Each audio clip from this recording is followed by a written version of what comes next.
Toilets ఏర్పాటుతో పాటు అన్ని ఆంగ్లాలతో ఆ పాఠశాలలు కనపడాలని ఉండాలని, ప్రైవేట్ పాఠశాలల కంటే నీట్గా ప్రభుత్వ పాఠశాలలు ఉండాలనే ఒక ఆలోచనతో గొప్ప కార్యక్రమాన్ని మొదలుపెట్టి ఈ అమ్మ పాఠశాలల కమిటీకి సంబంధించి ఆ నిర్వహణ కూడా అక్కడ ఉన్న ఒక తల్లి మహిళల గ్రూప్లకు సంబంధించిన వారితోనే ఈ పనులన్నీ చేపట్టాలని ఆలోచన చేసి కార్యాచరణ మొదలు కావడం జరిగింది.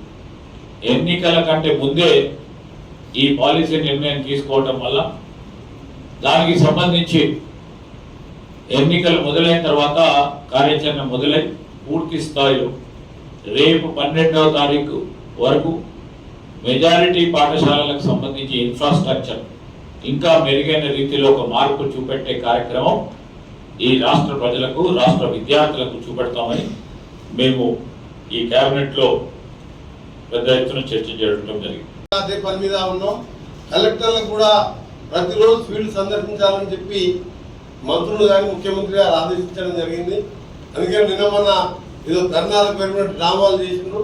అందుకనే నేను ఎలక్షన్ కమిషన్ కోడ్తో ఇవాళ క్యాబినెట్ నిర్వహించినాం కాబట్టి ఎక్కువ వాళ్ళ గురించి మాట్లాడకుండా వాళ్ళ రైతుల గురించి ఏం చేసిందో తెలుసు.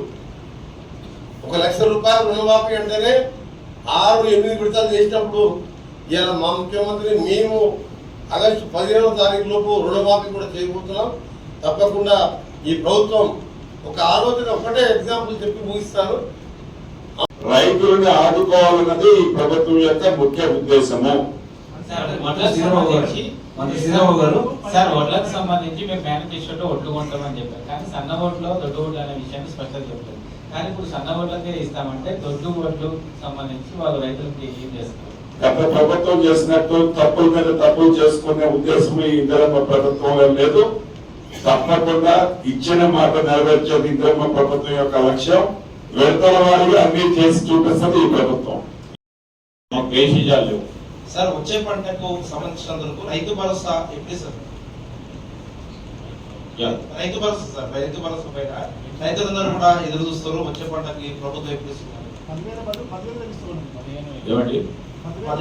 15,000 రూపాయలు ఇస్తామని చెప్పారు. దానికి నిబంధనలు చేసుకోవాలి. ఖరీఫ్ పంట రావాలి.